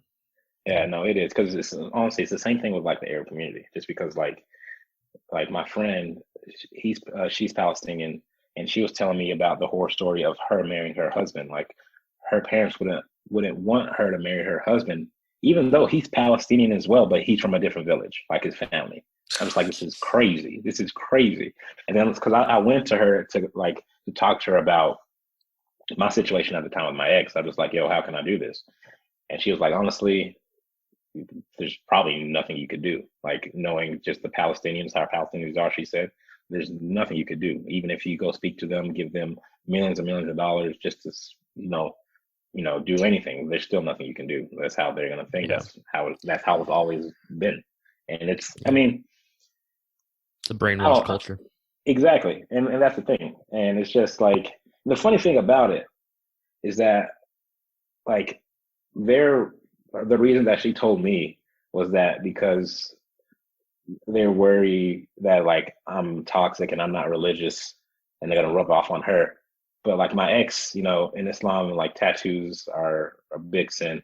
Like I don't have tattoos. I'm not gonna get any. But she had tattoos. She was eating pork. Like she didn't pray. She didn't fast. She didn't do anything.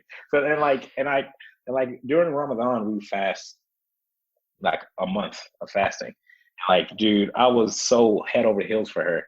I was like, I don't want to go to heaven without you. So I'd fast a month just for her. I'm just like, dude, thinking back at it now, I'm just like, man, what the fuck was I doing? But it was just funny. But Yeah, it is what it I is. mean, God, that see that kind of stuff just I mean, I'm assuming that her parents knew that she ate pork, or no? No, no. Okay, I was about to say that would have been Yeah, ridiculous. dude, it would. Yeah, they didn't know she ate pork. They didn't know she had a tattoo. Um, they didn't know a lot of things about her, but it is what it Oh is. yeah, well, yeah, it is what it is. You know, I feel like that should be the name of this episode. Dude, it It really is what should. it is. It is what it is. Oh man. All right, all right. My girlfriend wants dinner. All right. Okay. Yeah, my laptop's got 20% left. All right. We'll cut it here. So, you got any shout outs or sign offs or anything? If anyone's having any computer issues, by all means, you can go to quicksesh.io and you can chat with someone today. All the issues right now, like any computer issue we have listed, is from computer slowness, viruses, installation help. They're all a flat rate of $5 while it's in beta. So it's very inexpensive. And if $5 is too much, we're doing free service in return of completing a survey. So yeah. That's pretty So if nice. you have any computer issues, by all means, go to quicksesh.io. All right. Cool, man. Guys, that's Bilal. Am I saying your name right? Bilal? Yeah, Bilal? yeah, yeah. Perfect. Okay.